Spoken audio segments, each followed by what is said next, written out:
Seperti yang telah saya sampaikan di video sebelumnya bahwa saya akan membagikan perjalanan investasi saya menuju 100 juta. Jadi di video kali ini saya akan bongkar portofolio saya. Sudah siap? Mari kita tonton bersama. OTW 100 juta. Oke, jadi yang pertama saya akan bongkar dulu portofolio kripto saya. Ya, ini di aplikasi Pintu ya teman-teman ya. Ini posisinya Pintu wallet value-nya ada sekitaran 4 jutaan, 4,1 juta ya teman-teman ya. Kita langsung masuk ke walletnya teman-teman. Di sini saya juga ingin memberitahu teman-teman bahwa challenge saya membeli Bitcoin tiap hari sudah saya penuhi. Ya, di sini nanti kita sama-sama lihat ya, ini Bitcoin sekarang posisinya sudah ekuivalen 360.000, teman-teman lihat. Ini pembelian saya teman-teman ya, instant buy ya. Seperti yang saya katakan, saya akan beli rutin selama 1 bulan di bulan April ini. Terlihat tuh teman-teman ya. Ini dari tanggal 1 April kan, 1 April, 2 April sampai di tanggal nih ya, nggak ada henti ya teman-teman ya. Sampai sekarang juga saya masih meneruskan pembelian saya. Ini sudah tanggal 1 Mei, 2 Mei, 3 Mei, 4 Mei. Dan video ini dibikin ketika tanggal 5 Mei. Saya melakukan pembelian Bitcoin setiap hari pukul 9 malam. Nah teman-teman ya, di sini saya juga ada di mana ya. Nanti saya lihat untuk DCA-nya teman-teman di sini ya. Saya kasih lihat ya. Oke, di sini dan kita lihat ini dia. Auto DCA-nya ya teman-teman. Tuh lihat. Everyday pukul 21 teman-teman. Jadi saya akan rutin terus membeli Bitcoin di portofolio di sini teman-teman ya. Dan posisi sekarangnya ini teman-teman bisa lihat saya sudah beli 34 hari.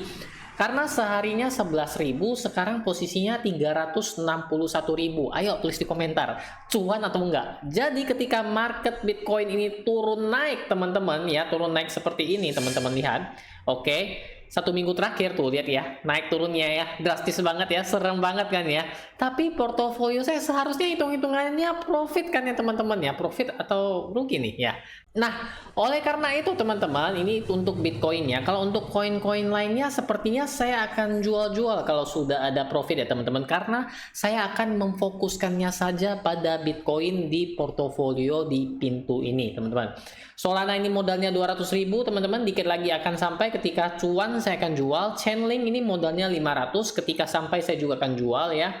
Dan saya akan persempit lagi sehingga hanya ada Bitcoin di sini. Oke, kedepannya seperti apa saya juga kurang tahu. Nanti makanya update terus dengan cara subscribe dan tonton terus perjalanan OTW 100 jutanya. Yang kedua kita masuk ke yang namanya saham. Ya, jadi kripto sudah, saham berikutnya ya. Jadi akan saya bongkar dari yang paling tinggi dulu resikonya sampai yang nanti paling rendah ya teman-teman ya. Jadi saksikan saya teman-teman ya.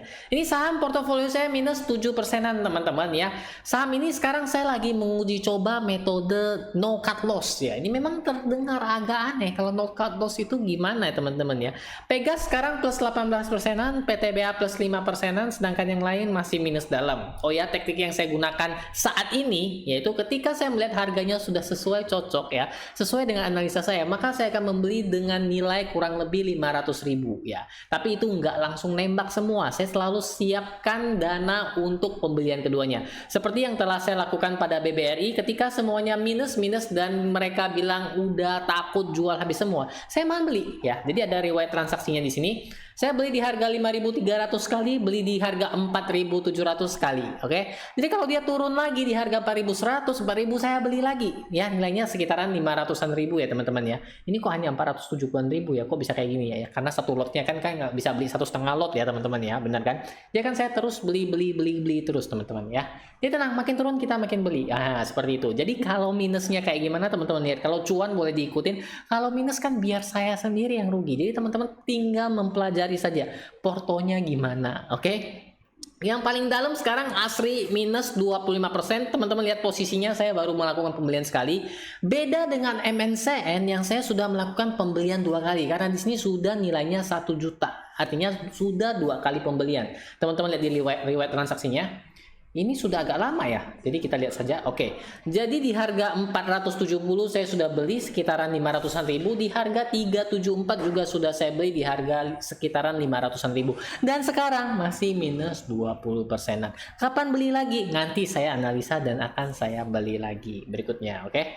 Dan yang PTBA saya juga, maksudnya Pegas, saya sudah ada rencana mau jual ya. Bagaimana menurut teman-teman? Apakah akan laku atau enggak? Karena saya pasang posisi jualnya di mana? Saya coba order ya. Di harga 1570 ya, di harga 1570. Video ini dibikin di hari Minggu, jadi market nggak buka. Nanti Senin lihat apakah laku atau enggak. Jadi teman-teman bisa jadi saksi sendiri. Oke, ini untuk saham saya teman-teman ya. Posisinya portonya ini trading balance-nya ada 1,1 jutaan. Jadi siap kalau misalnya ada yang serak langsung ditinggal tembak saja. Total investmentnya sudah 6,3 juta. Nah, jadi seperti itu. 6,3, 4, baru 10, lebih. OTW-nya masih agak lama ya, 90-an lebih lagi. Jadi ini yang kedua, yaitu adalah saham. Berikutnya apa lagi ya? Ya, berikutnya adalah di aplikasi Bibit, teman-teman. Ya, di portofolio saya yang paling gede ini di aplikasi Bibit ya, teman-teman ya, sekitar 39 jutaan. Jadi all in totalnya sudah berkisar 49 ya, hampir 50. Berarti perjalanannya setengah lagi kan, teman-teman ya. Nah, di sini kalau untuk aplikasi Bibit, kenapa lebih gede? Ya, pertama saya naruhnya ini di reksadana pasar uang ya, teman-teman ya. Reksadana pasar uang ini adalah dana yang saya standby-kan. Bila tiba-tiba saya perlu, saya langsung cair saja. Jadi di sini teman-teman harus menekankan juga ya. Karena reksadana ini ada beberapa jenis, reksadana pasar uang, reksadana obligasi, dan reksadana saham. Taruhlah sesuai dengan tujuan dan jangka waktunya ya. Jadi apabila saya ingin menjual ya, tetap reksadana pasar uang lah pertama saya gunakan, entahlah itu untuk keperluan sehari-hari, mungkin untuk liburan atau hal lainnya. Jadi saya tetap paling gedenya itu di reksadana pasar uang ya. Ini juga bisa memungkinkan teman-teman, apabila ada ya misalnya saham ataupun koin yang menarik harganya lagi turun, bisa juga saya cairkan untuk pindah ke sana ya, tapi nggak semua ya. Oh ya, untuk reksadana pasar uang sendiri merupakan salah satu instrumen investasi yang biasanya naiknya stabil, teman-teman. Ini tuh lihat. Makanya kalau ada dana nganggur, saya biasanya parkirkan di sini saja, teman-teman. Lumayan toh, 1 tahunnya 4,63%, ya kan? Nah, kita lanjut, teman-teman. Selain itu, saya juga ada yang namanya obligasi ya. Di aplikasi Bibit ini lengkap, teman-teman. Jadi teman-teman bisa beli reksadana bisa, obligasi bisa. Saham itu sebenarnya satu keluarga dengan si Stockbit tadi ya, teman-teman ya. Dan ini langsung ke obligasi yang tadi baru saya sebutkan. Saya ada FR0097. Jadi saya ada 2 kali pembelian, nominalnya yaitu sekitaran 5 unit, yaitu 5.250.000. Ini saya harapkan yaitu saya akan secara rutin setahun 2 kali menerima kupon ya. Sebentar lagi akan terima kupon di 15 Juni 2024. Kurang lebih sebulanan lagi ya kan, teman-teman kan. Nah, ini dia, ini untuk obligasinya. Dan teman-teman, saya lagi-lagi men-challenge diri saya sendiri, yaitu ketika banyaknya masuk komen, "Yung, saya kan pemula, saya nggak tahu mau mulai dari mana. Saya bingung, Yung, kalau belinya gimana, kalau turun gimana?" Banyak sekali komen seperti itu. Walaupun ya ada beberapa yang nggak setuju kalau saya bilang saya ada membeli reksadana campuran. Ya, ini bukan anjuran membeli, tetapi saya akan memberitahu kepada teman-teman bahwa ketika suatu instrumen investasi turun, itu adalah saat yang tepat malahan untuk membeli. Tapi ada beberapa hal yang perlu diperhatikan ya, seperti ini saya pilih. Ingat ya teman-teman ya, ini menurut pandangan saya sendiri, bebas teman-teman mau milih yang mana. Jadi kalau Sukor Invest Citra Dana Berimbang sendiri, saya lihat untuk proyeksi perjalanan jangka panjangnya 5 tahunnya itu konsisten naik ya, 72,52%. Nah, jadi selama 55 tahun terakhir dia itu naik 72,52%. Sehingga ketika teman-teman lihat grafiknya sekarang sudah berada di bawah ya, nggak terlalu tinggi lagi, saya sudah mulai melakukan pembelian. Kalau minus gimana, Yung? Nah, kalau minus teman-teman lihat sendiri, ini 1 bulan terakhir saja dia makin turun, tapi saya beli. Ya teman-teman ya. Jadi belilah ketika dia turun. Itu metode yang akan saya lakukan, dan teman-teman bisa nge-track ya sendiri gimana perjalanannya. Oke, tapi bagi teman-teman yang merasa ribet, Ayung mau pantau market terus setiap hari, capek. Nah, bisa juga teman-teman melihat suatu instrumen investasi. Saya contohkan lagi ini ya teman-teman, tapi saya tidak mengajak membeli. Ingat ya teman-teman ya.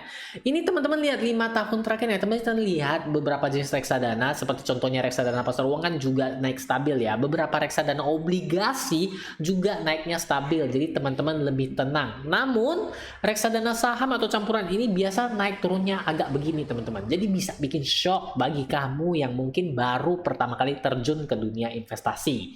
Oke, jadi kalau misalnya lihat grafik yang kayak gini agak menyenangkan dan males lihat market setiap hari, ada loh metode yang namanya SIP di kiri bawah ini. SIP ini teman-teman bisa aktifkan sehingga nanti teman-teman tinggal jadwalkan saja mau belinya di portofolio mana. Ini nanti kita bikin sendiri bisa, oke? Beli reksadana apa? Ini bisa pilih juga mau yang mana.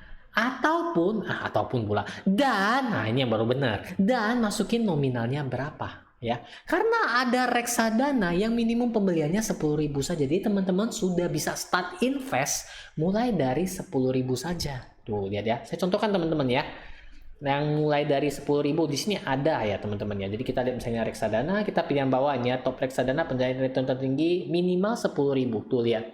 Jadi minimal 10.000 ini ada reksadana pasar uang, reksadana obligasi, reksadana saham. Teman-teman lihat sendiri, lihat yang mana teman-teman suka, teman-teman sudah bisa mulai start invest mulai dari 10.000 saja. Murah banget kan? Yung start yung, tapi gimana cara installnya? Installnya ada di deskripsi ya. Jadi teman-teman tinggal klik aja, ada kok di kolom deskripsi ataupun di Play Store ataupun App Store, ada semuanya, tenang-tenang teman ya. Oke, jadi ini saja menurut saya tentang mengenai reksadana ini. Oke, jadi sudah hampir semua portofolio saya bongkar. Ya teman-teman, itulah portofolio yang telah saya bongkar. Mungkin masih ada beberapa portofolio saya yang masih mencar. Salah satunya adalah di DLX ya, Decentralized Exchange, karena itu mencarnya terlalu banyak. Jadi kalau saya bongkar ini videonya bisa 7 hari 7 malam ya. Jadi saya akan bongkar saja yang inti-intinya, dimana dana-dana gede ada di situ ya. Perjalanan ini mungkin akan panjang, mungkin akan pendek, itu semua tergantung dari teman-teman. Kalau teman-teman suka video ini, like saja. Dan bagi teman-teman yang punya pendapat, komen ataupun pertanyaan, silakan tulis saja di komentar. Mari kita bahas bersama perjalanan investasi ini. Nah teman-teman, bagaimana, penasaran dengan perjalanan berikutnya? Silahkan subscribe saja saya di sini, dan terima kasih yang telah nonton sampai di sini. Sampai jumpa lagi di video yang satu ini.